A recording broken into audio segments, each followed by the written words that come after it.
পুজো তো প্রায় এসেই গেল, তো সেরকম কিছু না হোক, টুকটাক শপিং শুরু হতেই থাকে, এমনিতেই সারা বছর চলতে থাকে। তো আমার একটা ছোট শপিং তোমাদের সাথে শেয়ার করি। এইটা আমি নিয়েছি ফ্লিপকার্ট থেকে। এবারে না আমি এই প্রথম ফ্লিপকার্ট থেকে অনেক কিছু নিচ্ছি, তো টুকটাক করে জিনিসগুলো কিন্তু বেশ ভালোই হচ্ছে।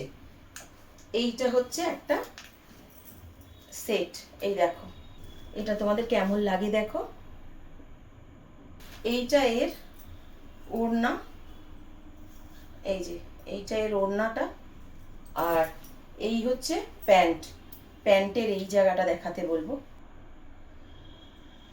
প্রাইসটা আমি লিখে দেব, আমার এই মুহূর্তে মনে নেই, আমি সব বলে দেব, তোমরা চাইলে কিনতে পারো। এই যে ড্রেসটা পরে তোমাদের সাথে শেয়ার করছি, এই যে এরকম দুপাট্টাটা, এটা তোমরা ওয়ান সাইডে নিতে পারো, খুব একটা ছোট নয় আবার খুব বড়, একদম ঠিকঠাক, এরকমভাবে এক সাইডে নিতে পারো তোমরা।